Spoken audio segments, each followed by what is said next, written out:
Welcome to Reaction with me, Iain Martin, editor of Reaction. I'm delighted I'm joined for the next of our Author in Conversation series. I'm joined by Michael Pye, author of Antwerp, The Glory is a subject I've long been fascinated by because of the Thomas Gresham connection. This is such an interesting book.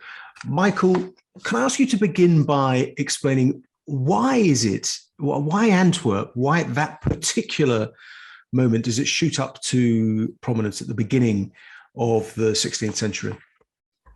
Oh, if I only had a penny for every time I've been asked that question. Why Antwerp? Why Antwerp? Because for a period of about 50 years, people believed that Antwerp was the hub, the center of the whole world of trade that Western Europe knew. It's a time when the new oceanic routes are coming in. So all of a sudden, it's not such a good idea to try to ship things from India by way of Venice into Central Europe.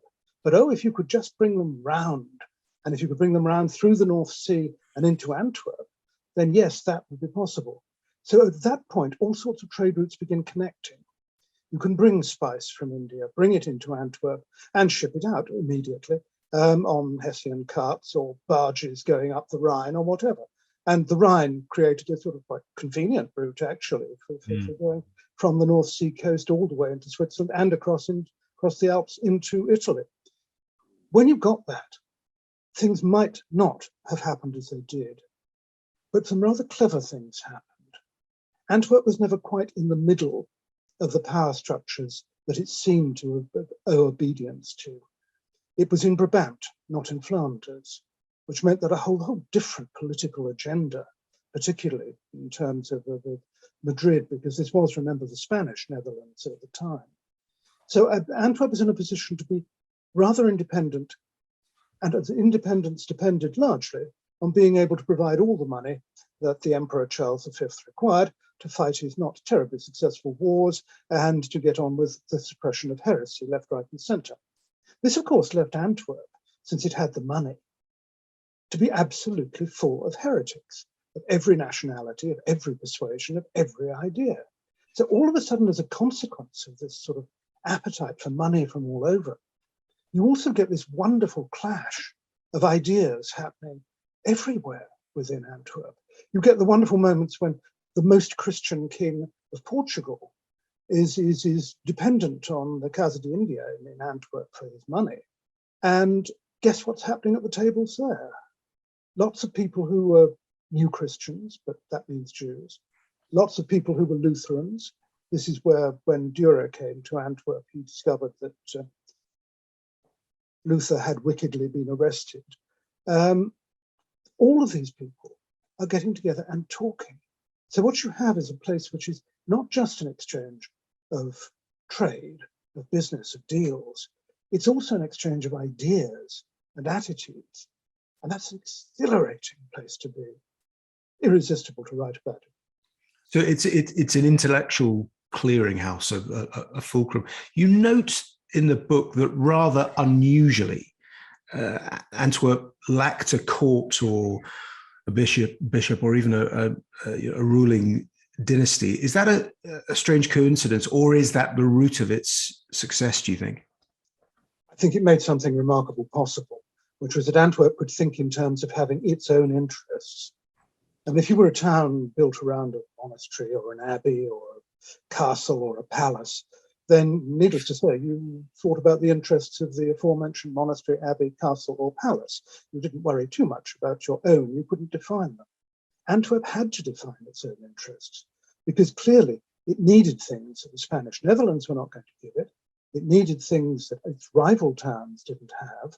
It needed, in fact, to think out what it was to be a city and to be a city power. And that, again, is fascinating because this isn't a conscious process. You know, this is not people going to seminars and producing theoretical papers on the nature of city power. No, this is people living it out day by day, week by week in the streets and deal by deal as well, and trying to work out how it happens. I mean, up and down the North Sea, you've got these sort of dependent towns which built around a power which already existed.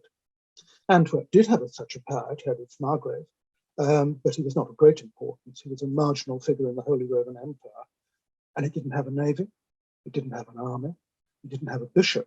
In fact, it went on resisting having a bishop, quite rightly calculating that if it had a bishop, it would have the Inquisition, and if it had the Inquisition, it would not be able to have heretics on quite the scale that it did, which would have ruined the business of Antwerp. But all of these sort of normal central things for a great city were not present in Antwerp, which meant Antwerp had to work out how to be a great city. And it's, I suppose, the primary interest is money, isn't it? And thinking about making money from money. It's a financial laboratory. That's one of the things which attracts so many traders or financiers. I mentioned Gresham, who learns his trade there, learns how to think about money, and it is a very, very innovative place when it comes to finance. It goes back to absolute basics. Antwerp was one of the very few North Sea ports where you didn't actually have to unload and unpack whatever you were bringing into the port. You could simply put it onto a barge or a cart and take it on.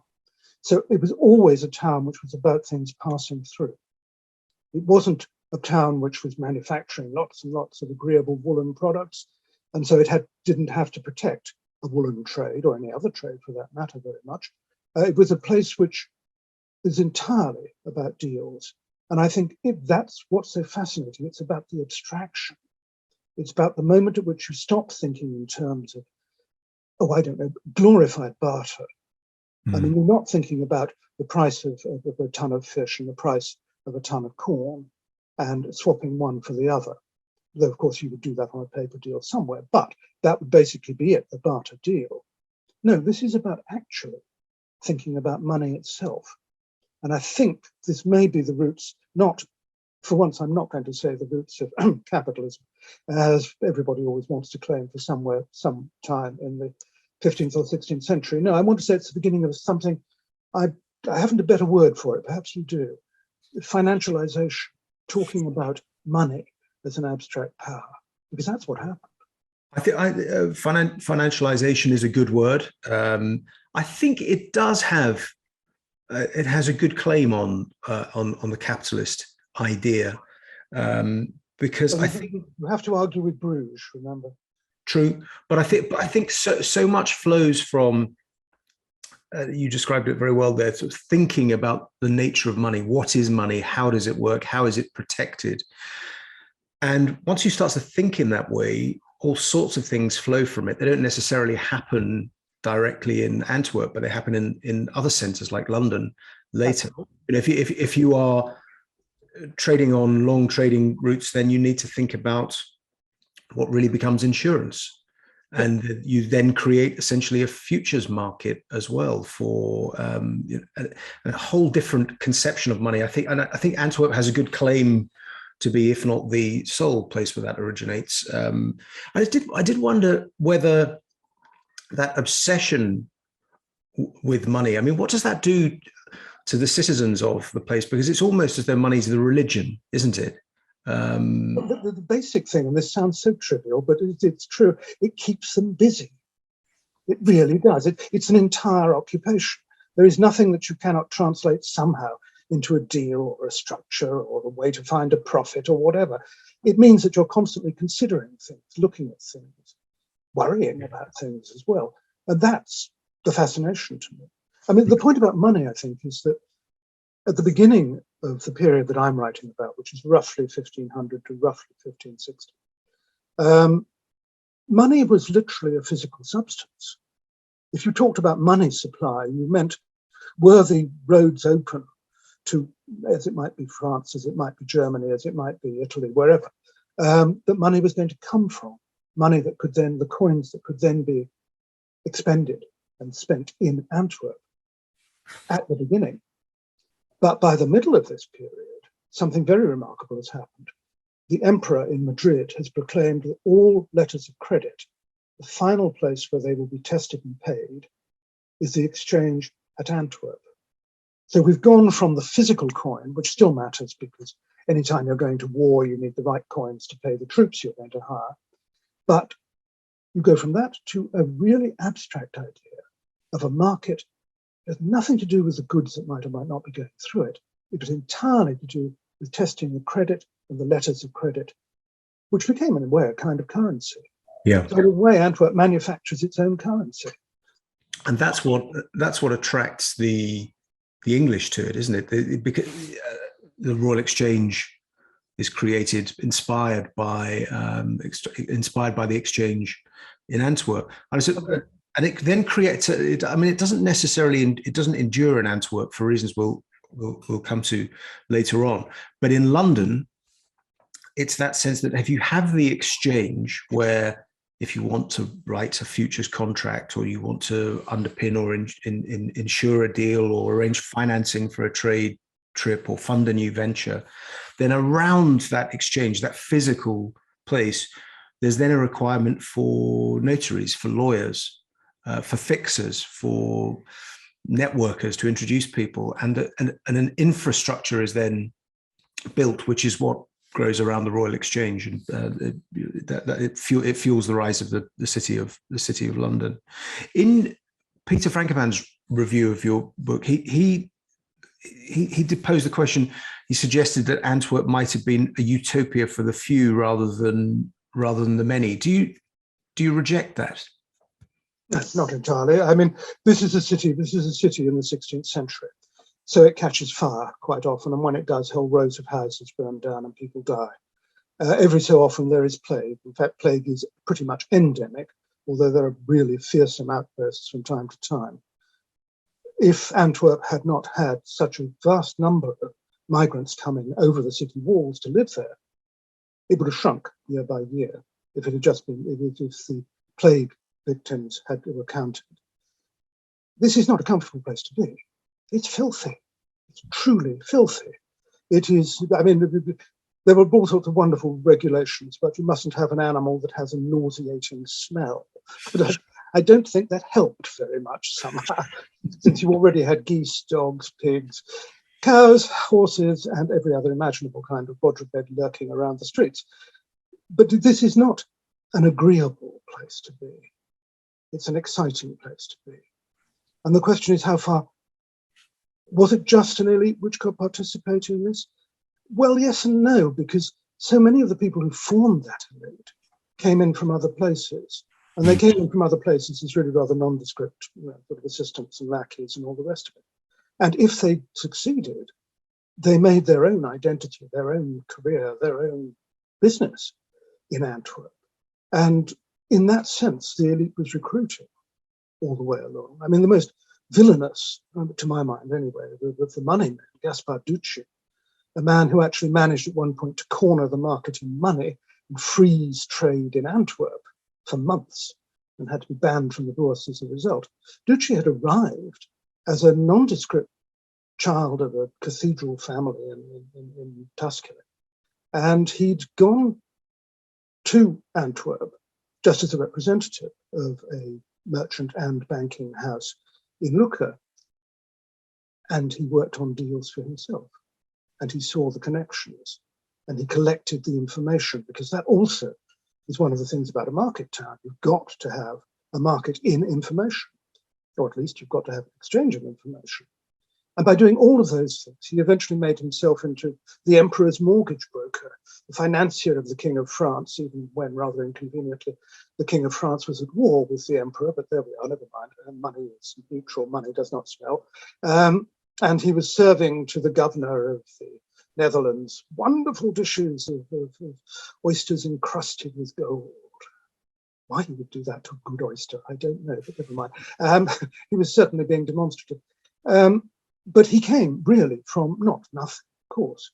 He was notable enough to have been recruited by a merchant banking house in Lucca, but from not very much to being a great power. And the elite was flexible in that way. It didn't have hierarchies that were completely fixed. Well, it did, but those were the people who had to bribe to get things done. They weren't actually the people who made the money. They didn't have fixed church or state hierarchies which determined things. No, it was much more subversive than that. People could arrive and become immensely powerful from almost nothing. So it's an engine of social mobility. You paint a picture of it sort of sucking people in who then find an environment where they have license, or I mean, maybe it's not liberty, or maybe it is liberty, but it's something akin to liberty and personal and license when it comes to sexual promiscuity and drink. What Drink, what yeah. role do they play? Well, we have to deal with drink first of all. Then, as now, the people of Antwerp were famous for drink. Actually, Guicciardini, the merchant, says of the people of men of Antwerp that was really, frankly, they were drunk all the time. So really, you had to do business with the women. Long pause from Guicciardini. But then, of course, the women were pretty drunk most of the time too. It was sort of.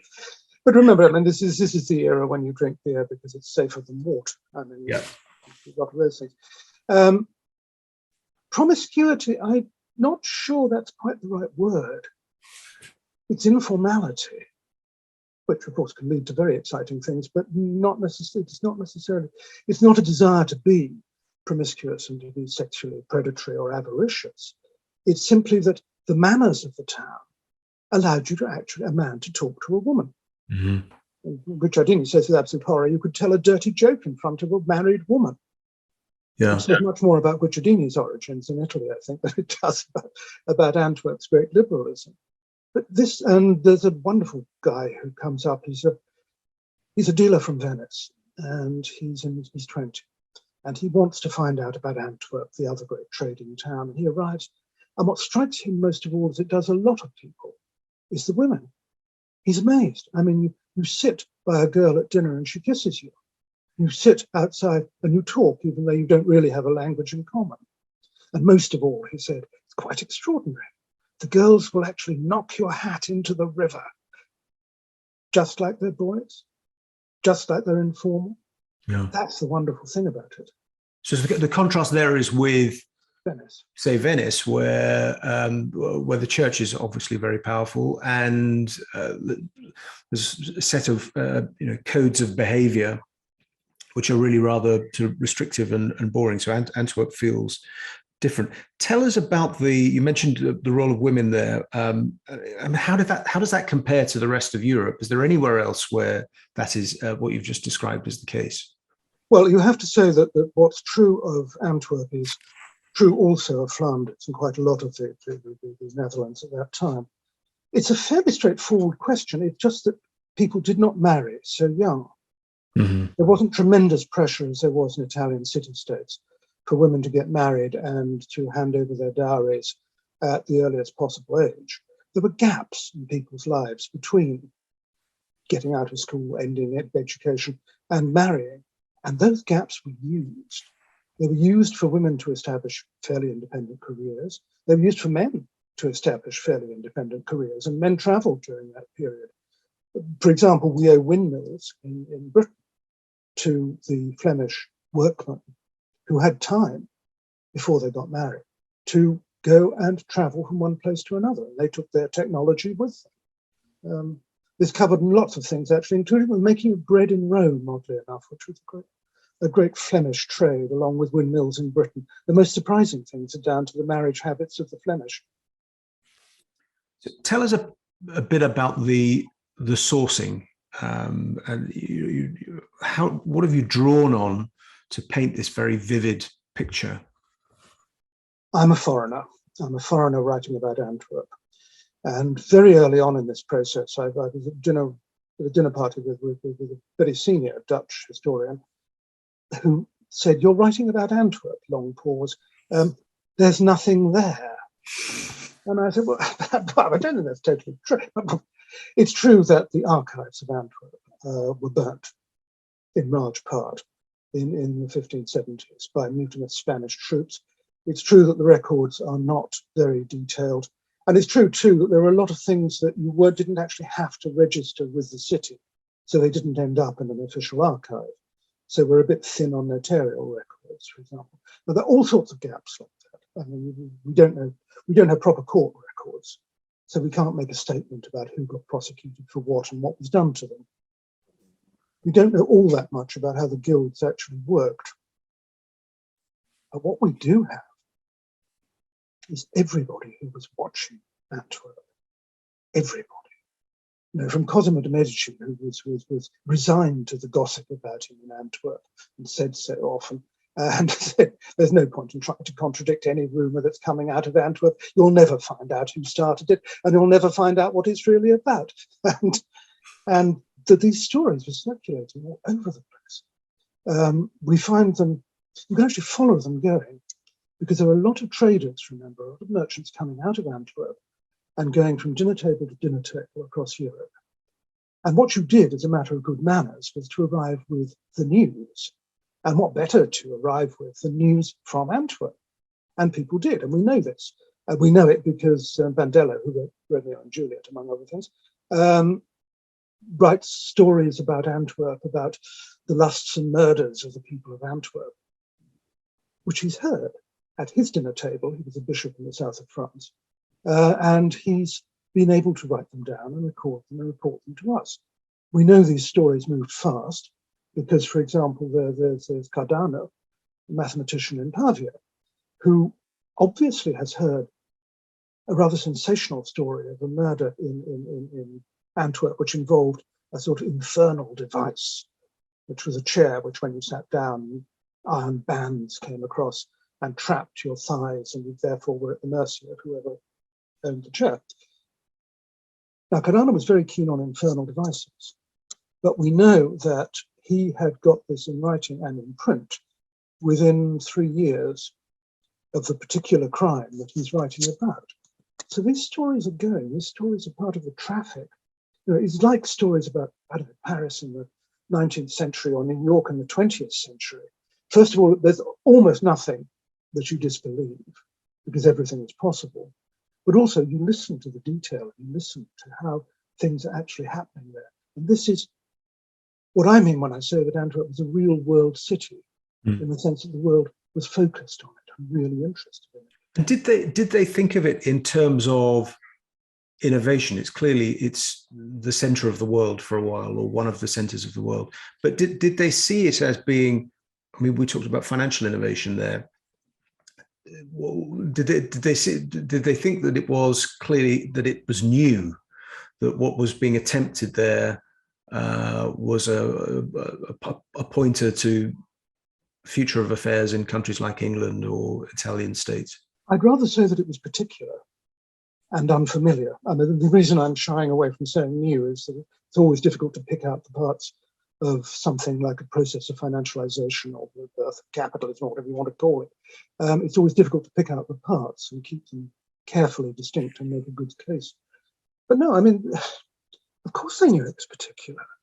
I mean, nobody more so than the Habsburg monarchs in Madrid, who needed money and knew what it cost them to get it in Naples, and knew what it cost them to get it in Madrid, and knew that they could get it in a much more flexible and a much cheaper way in Antwerp. They knew that, they used it. But their way of knowing it is not to write a thesis about it, of course, but to actually go and get the money where it was available. I mean, after all, Antwerp was financing much of the English wars throughout this period as well. I mean, Antwerp is a major financial supporter of Elizabeth I. Yeah. Which makes it and that's where they start to, it's hugely important in terms of foreign exchange and the conception of the idea that by managing foreign exchange markets cleverly or restricting access to credit, you can alter essentially the price of money, which was the trick that Gresham learnt in Antwerp and what sort of made his London career. There's great pen portraits in this of fascinating people you bring to life. Do you have a favorite inhabitant of Antwerp in the glory years? Oh, yes. I have an absolute hero, and she didn't want to be there. That's the most interesting part about her. The extraordinary Donna Gracia. This is a woman, put it this way, she is a woman in charge of the biggest merchant and banking house in Europe, in absolute charge of it. I mean, she's inherited part from her husband. She's inherited the authority over the rest of it from her husband's brother. She's been chosen as the one person who can make this operation work. And it's quite extraordinary. That in itself would be remarkable enough. What's more remarkable is Donna Gracia's family. were Jews from Spain who had settled in Portugal. Not a comfortable place to be. The Inquisition was coming. They had to get out quickly. Donna Gracia did get out, and she settled. She came first to London. She then went to Antwerp. She didn't want to be in Antwerp particularly, but she stayed because she could use Antwerp. And she used it in two different ways. One, to do business, so that when finally she does leave Antwerp, we find her on the road to Lyon in order to dun the King of France for a very large debt that he showed no signs of paying. And clearly, Donna Gracia had the force of mind and the personality to make even kings give up their money when they actually had to. But once she got to Antwerp, she did something else. She could have hidden behind the new Christian identity, which was imposed on anybody who was Jewish, because Jewishness was the ultimate heresy. But she didn't. She ran what was the equivalent of, in American history, the Underground Railway for getting slaves out of the South. She ran a whole system for getting Jews out of Portugal, which they were not allowed to leave, and they were not allowed to leave with any goods, to get them out, to get them through Britain to wait to see what kind of temper Charles V was in. And once they knew the temper was all right, bring them to Antwerp. But then to take them on from Antwerp by a whole route of inns and boats and horses and crossings of lakes and crossings of the Alps to some kind of safety in the East. And she was running that. Quite extraordinary when you think about it. I mean, these are two enormous organizational tasks, which this woman clearly did extremely well, because people did get through and people did escape. And in both cases, there was an enormous pot of money that, of course, the Habsburgs really, really wanted. So one of her major problems, and which eventually made her leave Antwerp, was the fact that she had a daughter who could be married off to some ramshackle lost aristocrat, thus keeping the money conveniently within the Habsburg lands. So that had to be stopped, and she got out. And she's extraordinary. The level of initiative, the level of actually power this woman had, because it was not in a way trammeled as the power of a queen might be. It was her power within her organization. An extraordinary person. You describe trade as the energy which held the place Antwerp together. What was the force which eventually pulled it apart? What happens? For a very long time, Antwerp managed to sit out the Reformation. I mean, that's not totally true, but it in the sense that there were plenty of people around who were Protestants. But Antwerp had this sort of civic veneer of processions of the sacraments in the streets, all sorts of orthodoxy and veneration and respectability. Very good news. It also did not go to war with heresy. It just did not. It couldn't. It would have had to go to war with its own merchants. Not just the Jews from Portugal, but also the Lutherans from Germany, who were the miners, of course, and who were bringing the metal trade through Antwerp. Every kind of heretic. In fact, you occasionally get this rather pathetic correspondence going to the Cardinal Granvelle, who was Charles's great advisor. And his assistants will be saying to him, "You seem to have more kinds of heretics than anybody else has," complaining that he not only has to deal with Anabaptists, but with heretics he's never even heard of. And so you have this wonderful mix and this wonderful openness. You also have a town which people are constantly going through. If you came up to work for an Italian banking house, you didn't necessarily stay there for very long, unless you married, of course, in which case, if you married a lot of money, you would certainly stick around. But you possibly would be 5 or 6 years, and you'd be going back home again.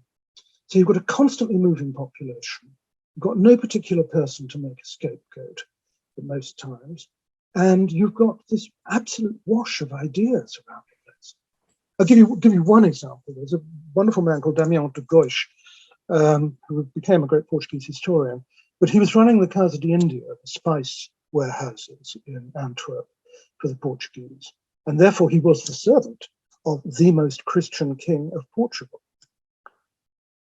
Then came the rather awkward moment when one of the people who was running the spice trade in Antwerp, who happened to be the brother-in-law of Donna Gracia, was accused of Judaizing and was slapped into jail and everything confiscated.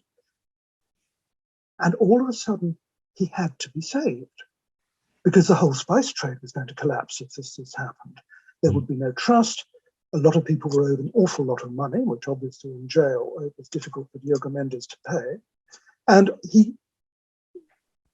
you have this extraordinary vision of Damião de Gois, servant of the most Christian king of Portugal, riding hell for leather to Brussels to get to the court as quickly as possible in order to plead the case of a man he knows perfectly well is a heretic Jew. That's the kind of rather wonderful unsettlement that you get in Antwerp. Mm. And then, so how speedy is the fall from the glory years and it being the center of the known world, or one of the main centers, to it becoming a shadow? It's remarkably quick for a lot of reasons which you could predict. I mean, all of a sudden, if you are in a war territory, this is what ruined Bruges, after all, being in war territory, you do not have the flexibility. The goods do not come and go. The deals do not come and go. People don't feel they can come and go in the same way. People get nervous about traveling. If you deal in information all the time, which you do, because one of the basic interests of Antwerp, after all, was arbitrage. It was dealing with the difference between markets. But that, of course, means you have to know about markets. And if information is not flowing through, then you're in great trouble. What really happened was that all of a sudden there was an outburst, an iconoclasm, a smashing of churches, a smashing of images. And all of a sudden the peace was gone. Not only was it gone, there was a new feeling in Madrid as Charles V gave way to Philip II. And the feeling was basically that if you attack the church, you're attacking authority. And if you attack any authority, you're attacking me, your monarch. So he suddenly had the political necessity of being brutal, of actually stamping on Antwerp. And he sent the awful Duke of Alba to do precisely that. Mind you, the Duke of Alba's interest in Antwerp was quite different. He made an absolute fortune on the Antwerp money markets while he was there stamping on Antwerp, which is an amazing moment. So all of a sudden, the struggles of the Reformation come in. Hot war is close to the city again. And there is also a determination to stamp on that free thinking, that free exchange, which was necessary in Antwerp, both to trade and to publishing and to everything else. Yeah. So we're discussing Antwerp, the Glory Years by Michael Pye. Michael, does Antwerp of the 16th century, I mean, does it offer us any lessons, do you think, in what can be gained by, you have a nice phrase, as you put it, a pragmatic kind of tolerance? Yes, I would claim that phrase. It's a lovely phrase, but it is somebody else's, I'm afraid. Yes, it is. It's you don't actually get to a society which can deal with all sorts of different people at the same time without having a nervous breakdown on liberal principles. You tend to do it because people are so occupied with something else that they have no particular reason to obsess about the evil thoughts or the wrong thinking of other people. And that, I think, breeds a kind of tolerance. But you also have to face the fact that Antwerp, from the first spice ships coming in 1502 through to the iconoclasm, this is a remarkable time. And by remarkable, I mean exceptional. And by exceptional, I mean I don't see how you would ever reproduce it exactly.